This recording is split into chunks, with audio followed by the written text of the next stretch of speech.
The fluorescent lights of the downtown Chicago architectural firm flickered as Maya Chen gathered her portfolio for what she hoped would be her breakthrough presentation. At 28, she'd spent 5 years as a junior architect at Preston and Associates, watching less talented designers climb past her while she remained trapped in the background, drafting other people's visions. "Maya, could you grab us coffee before the client meeting?" Derek Preston, the firm's golden boy and son of the founder, barely looked up from his phone as he passed her cubicle. "I'm actually preparing for the Riverside project presentation, right. Still, coffee would be great. Extra foam on mine." He flashed that practiced smile that had charmed half the firm and walked away before she could respond. Maya's colleague, Jennifer, rolled her eyes from the next cubicle. "You know he's taking credit for your sustainability designs, right? I saw the presentation deck. Your name's nowhere on it." "I'll address it in the meeting," Maya said, though her voice lacked conviction. She'd been telling herself that for years. Next time, she'd speak up. Next time, she'd demand recognition. Next time never seemed to come. The Riverside development was a $200 million mixed-use project that could define Chicago's waterfront for the next generation. Maya had spent 6 months developing an innovative design that integrated green spaces with affordable housing, something the city desperately needed. But as she sat in the conference room that afternoon, watching Derek present her concepts as his own, she felt the familiar weight of invisibility crushing her chest. "Brilliant work, Derek," said Robert Chang, the billionaire developer whose investment would make or break the project. He was a legend in real estate, a self-made magnate known for his ruthless business sense and his equally ruthless personal life. At 52, he'd been married 3 times, each wife younger and more ornamental than the last. "Thank you, Mr. Chang. I'm proud of what we've accomplished." Derek's emphasis on "I" wasn't lost on anyone, least of all Maya. She opened her mouth to correct him, but the words died in her throat when she caught sight of Derek's warning glare.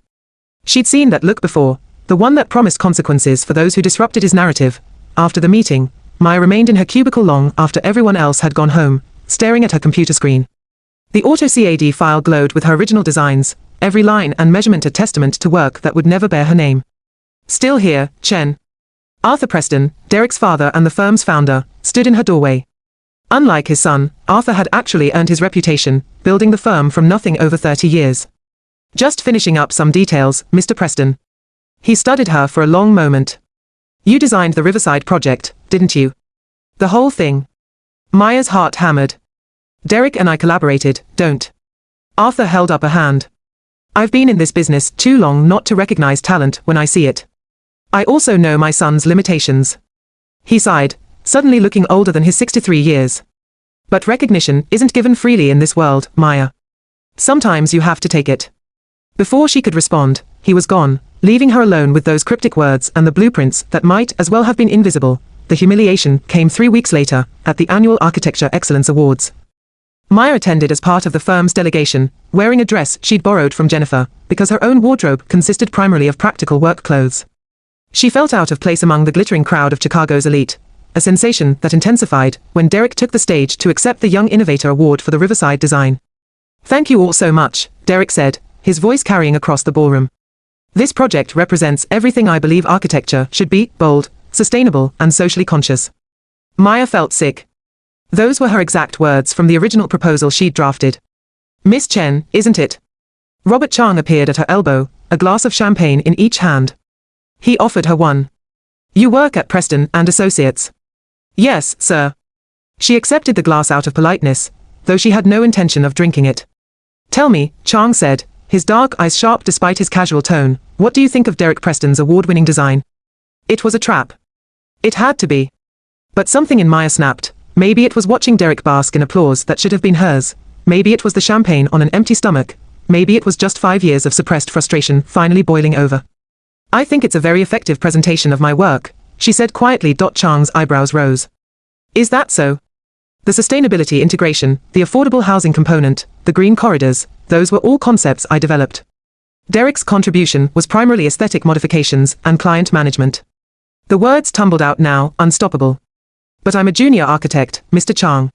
In this industry, if you don't have the pedigree, or the connections, or the right last name, your ideas become someone else's stepping stones."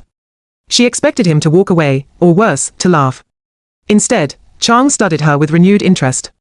"You're bitter," he observed. "I'm realistic. There's often little difference." He pulled out a business card, an actual physical card in an age when everyone just exchanged digital contacts. "I'm developing a new project. Commercial tower with mixed retail and residential, downtown location, $400 million budget. Submit a proposal to my office by Friday. Maya stared at the card. Mr. Chang, I can't. Or won't. He smiled, but it didn't reach his eyes. You just told me you're tired of being invisible. I'm offering you a spotlight. The question is whether you have the courage to step into it. He walked away before she could formulate a response, leaving her holding a card that felt like it weighed 1,000 pounds. Maya didn't sleep that night. She sat at her apartment's tiny kitchen table, sketching designs until her hand cramped and dawn broke over Lake Michigan. The logical part of her brain screamed that this was career suicide. Going behind Preston and Associates back to pitch directly to a client would get her blacklisted from every firm in Chicago. But the part of her that had watched Derek accept that award, the part that had swallowed her voice for 5 years, that part was done with logic. She called in sick to work for 3 days. Jennifer covered for her, claiming Maya had a family emergency, while Maya transformed her apartment into a war room of blueprints, material samples, and 3D renderings. She designed a building that was everything the Riverside project could have been if corporate politics hadn't required compromises, a tower that breathed, that gave back to the community, that proved architecture could be both profitable and purposeful. On Friday afternoon, Maya walked into Chang Development's headquarters, a sleek 40-story building that made Preston and Associates offices look quaint by comparison. Her portfolio felt impossibly heavy. Robert Chang's assistant, a crisp woman named Patricia, who looked like she'd never smiled in her life, led Maya to a conference room where Chang sat with 3 other executives. Miss Chen, Chang said. Show us what you have. Maya had prepared a 15-minute presentation. She finished in 12, her voice steady despite her shaking hands, her passion for the design evident in every word. When she concluded, silence filled the room like water rising in a locked chamber. Your numbers are aggressive, said Thomas Reynolds, Chang's CFO. You're assuming a construction timeline that's frankly unrealistic. I'm assuming contractors who care about the work they're doing, Maya countered. If you hire the cheapest labor, you'll get cheap results. I've identified 3 firms with proven track records in sustainable construction who can meet this timeline. The affordable housing component cuts into profit margins, added Sarah Kim, the VP of Development. By 8% in the first 3 years, Maya agreed.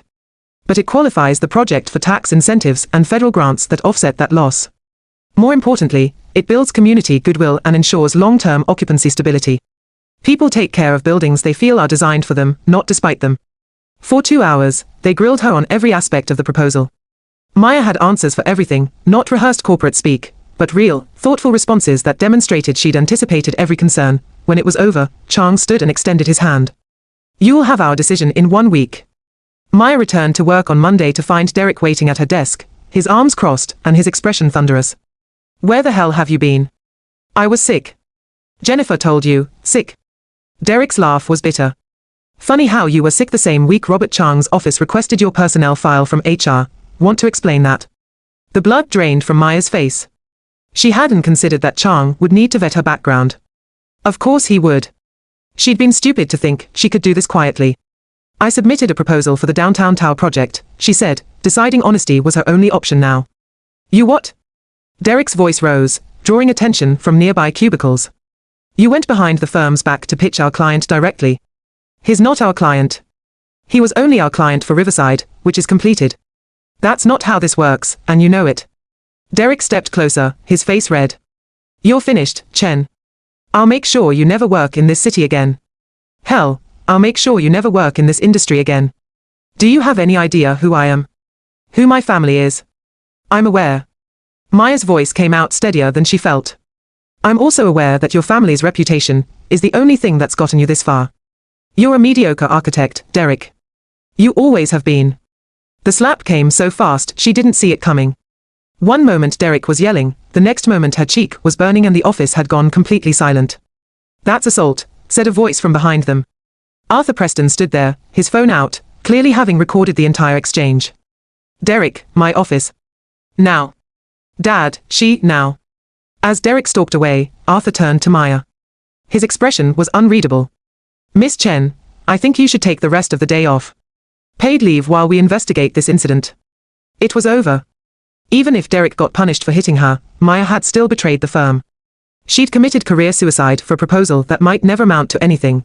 She gathered her things in a daze, barely registering Jennifer's whispered words of support, or the curious stares of her co-workers.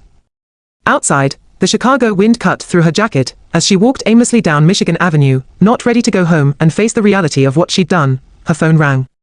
An unknown number. Miss Chen. This is Patricia from Chang Development. Mr. Chang would like to meet with you tomorrow morning at 9. Please come to his private office on the 42nd floor. Okay. Yes.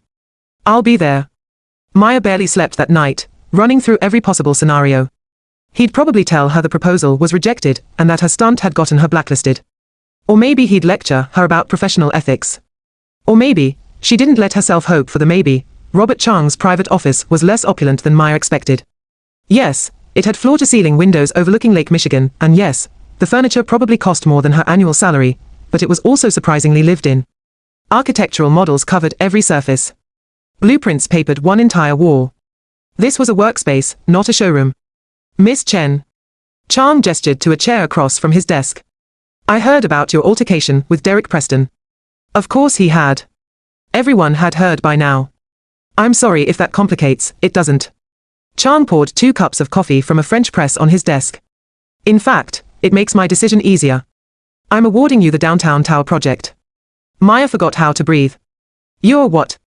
The contract is yours. $400 million budget, full creative control, 18-month timeline from groundbreaking to completion. Your firm will be Chen and Associates, because you're going to need to establish your own practice to handle this. He slid a folder across the desk. These are the preliminary contract terms. I'd suggest getting a lawyer to review them, but you'll find them more than fair. I don't understand. Maya's hands trembled as she opened the folder. The numbers swam before her eyes, massive numbers, life-changing numbers. Why me? You could hire any established firm in the country. Because I was you 25 years ago. Chang's voice was quiet. Different industry, same story. I had ideas that could revolutionize commercial real estate, but no one would listen to a first-generation immigrant with a GED and a chip on his shoulder. They told me to know my place, to be grateful for whatever scraps they threw me. What changed? I stopped waiting for permission. He leaned back in his chair. I stopped believing that the system would reward merit if I just worked hard enough and kept my head down. The system isn't designed to reward merit, Miss Chen. It's designed to reward compliance. The moment I understood that was the moment I became successful. Maya stared at the contract. Everything she'd ever wanted was right there in black and white. But something nagged at her, some instinct that this was too easy. What's the catch? She asked. Chang smiled, and this time it almost looked genuine. Smart. The catch is that you'll work harder than you've ever worked in your life. You'll face skepticism from contractors who don't want to take orders from a young woman. You'll deal with city officials who expect bribes you won't pay. You'll watch established architects who snubbed you suddenly want to be your partner. And through all of it, you'll doubt yourself, because that's what 5 years of invisibility does to a person. I can handle that. Can you? Chang's eyes bored into hers. Because I'm not just hiring you for your design, brilliant as it is. I'm hiring you because you remind me of who I used to be, before success, before wealth, before I forgot what it felt like to be dismissed. This project matters to me, Miss Chen. It's personal. If you accept this contract, you're not just building a tower. You're proving that the system can be beaten. That's a heavy burden. Maya thought about Derek accepting that award. She thought about 5 years of silence, of swallowed protests, of designs bearing someone else's name. She thought about every junior architect still trapped at Preston and Associates, wondering if their turn would ever come. I'll take it, she said. Not because I want revenge against Derek, or because I want to prove the system wrong. I'll take it because I'm tired of being invisible, and because this building deserves to exist. That's reason enough. Chang extended his hand. Then we have a deal. The next 6 months were the most difficult of Maya's life. Establishing Chen and Associates meant finding office space, hiring staff, negotiating with contractors, and managing 1,000 details she'd never had to consider as a junior architect. There were days when she worked 20 hours straight, surviving on coffee and pure determination. There were nights when she woke up in a panic, certain she'd forgotten some crucial detail that would bring the entire project crashing down, but there were also moments of pure joy. The day the city approved her permits. The morning groundbreaking ceremony, when she stood in the empty lot and envisioned the tower that would rise from that space. The first time, she saw her designs rendered in steel and glass instead of pixels and paper. Preston and Associates tried to sue her for breach of contract, claiming she'd stolen proprietary designs. The lawsuit collapsed when Arthur Preston himself testified that Maya had developed her concepts on her own time, using her own resources, and that Derek had systematically taken credit for her work throughout her employment. Derek was quietly asked to resign from the firm. Maya heard through industry gossip that he'd moved to Los Angeles, where his family connections had secured him a position at another prestigious firm. Some people always landed on their feet, but Maya was too busy to care about Derek Preston's fate. She was building something real, something permanent, something that would outlast all of them. 12 months after she'd signed Chang's contract, the tower was halfway complete, rising from downtown Chicago like a promise made concrete. Maya stood at the construction site every morning, hard hat on, discussing load calculations with engineers and timeline adjustments with contractors. She'd hired a diverse team, young architects like she'd been, people with talent who'd been overlooked for the wrong reasons. Jennifer had been her first hire, leaving Preston and Associates without hesitation. About time someone built something worth building, Jennifer had said. On a crisp October morning, as Maya reviewed the final interior design plans, Patricia called from Chang Development. "Mr. Chang would like you to attend the Architecture Excellence Awards next month. He's nominating your tower for the Innovation in Sustainable Design category." Maya's stomach churned. "It's not finished yet. The nomination is based on design and execution, not completion.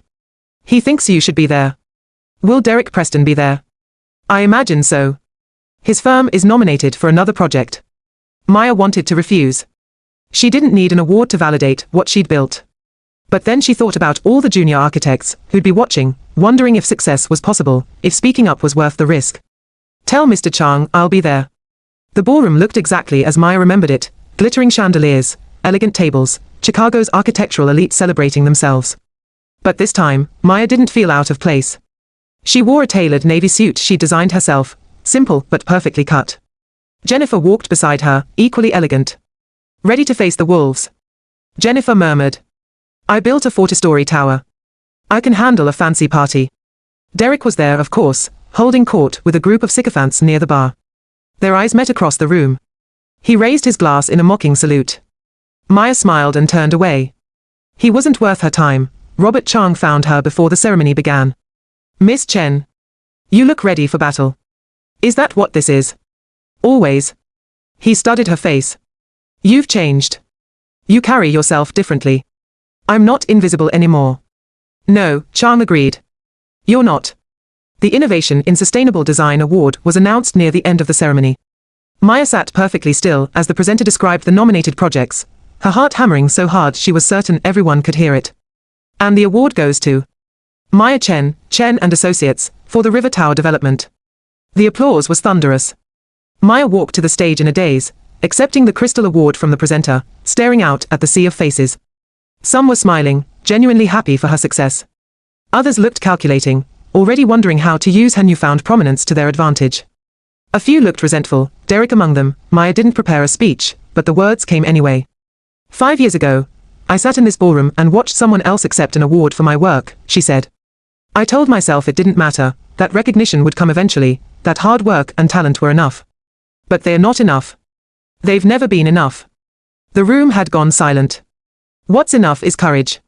The courage to demand credit for your work. The courage to walk away from people who diminish you. The courage to bet everything on yourself, even when the odds are terrible and everyone says you're making a mistake. She paused. "This award isn't just for me. It's for every architect, every designer, every creative professional who's been told to wait their turn, to be patient, to be grateful for scraps. Your turn is now. Take it." The applause was even louder this time. As Maya walked off the stage, she passed Derek. He looked smaller somehow, diminished by his own bitterness. "Enjoy your moment," he said. "It won't last." "Maybe not," Maya agreed. "But it's mine." 3 months later, River Tower held its grand opening. The building was everything Maya had envisioned and more, a soaring testament to sustainable design, with vertical gardens cascading down its eastern face, solar panels integrated seamlessly into the glass facade, and affordable housing units that didn't feel like afterthoughts, but like essential parts of the design. Robert Chang stood with Maya on the 42nd floor observation deck as the sun set over Lake Michigan, painting the sky in shades of amber and rose. "You did it," he said simply. "We did it." "No." Chang shook his head. "This was always yours. I just gave you the chance." "Why?" Maya asked the question that had nagged at her for months. Why take a chance on someone with no track record, no reputation, no credentials beyond a portfolio? Chang was quiet for a long moment, staring out at the city. 25 years ago, I was developing my first major project, a shopping center in Queens. I had the financing, the permits, everything lined up. But I needed an architect, and no one would work with me. They said I was too risky, too unknown, too foreign. What changed? A woman named Eleanor Park took a chance on me. She was 60 years old, nearing retirement, with a reputation she could have easily protected by staying safe. But she saw something in my proposal, or maybe in me, and she said yes when everyone else said no. Chang's voice grew soft. Eleanor died 5 years ago. Cancer. At her funeral, I promised myself I'd pass that chance forward when I found someone who reminded me of who I'd been. I remind you of yourself. No, Chang said. You remind me of Eleanor. She saw potential where others saw risk. She built something meaningful when she could have played it safe. That's what you've done here. Maya looked out at River Tower, at the lights beginning to glow in the residential units, at the green spaces where children were already playing, at the community spaces filled with people from every economic background. She thought about Eleanor Park, a woman she'd never meet, whose decision 25 years ago had created a chain reaction that led to this moment. What happened to your shopping center? Maya asked. Chang smiled. It's still standing in Queens. Not as glamorous as this, but it serves its community. Eleanor made sure of that. I'll do the same, Maya promised. Not just with this building, but with the next one and the one after that. And when I find my Eleanor Park, when I meet that junior architect who reminds me of who I was, I'll say yes when everyone else says no. That's all any of us can do, Chang said. Pass the chance forward. 2 years after River Tower's completion, Maya Chen stood in front of a class of architecture students at the Illinois Institute of Technology, looking out at faces filled with hope and doubt in equal measure. She was 32 years old, with 3 major projects completed and 2 more in development. She'd been featured in Architectural Digest, interviewed on NPR, and invited to speak at conferences around the world, but none of that mattered as much as this moment, standing before these students who looked at her the way she'd once looked at the ceiling of her cubicle, wondering if success was possible, if speaking up was worth the risk. How many of you have had your ideas dismissed? Maya asked. How many have watched someone else take credit for your work? How many have been told you're too young, too inexperienced, too different to deserve a seat at the table? Almost every hand in the room went up. Here's what I learned, Maya said. The system isn't designed to reward merit. It's designed to reward compliance. The moment you understand, that is the moment you can decide whether to work within the system or build something outside it. Both choices are valid. Both require courage. A young woman in the third row raised her hand. But how do you know when to take the risk? How do you know you're ready? Maya thought about that night in the ballroom, watching Derek accept an award for her work. She thought about Robert Chang's business card, heavy as a promise in her hand. She thought about Eleanor Park, saying yes when everyone else said no. You're never ready, Maya said. You just decide the cost of staying silent is higher than the cost of speaking up. And then you speak, and you build, and you hope that what you create is worth the price you paid. She looked out at all those young faces, seeing herself in each of them, and she made a silent promise. She would be their Eleanor Park, their Robert Chang, their chance when the system said no, because that's how change happened, not through grand revolutions, but through individual moments of courage, compounding over time until the system itself was forced to bend. Maya Chen had been invisible once. She'd learned, painfully and slowly, that visibility had to be claimed, not granted, and now she stood in the light she'd built for herself, ready to pass that chance forward, one promising young architect at a time.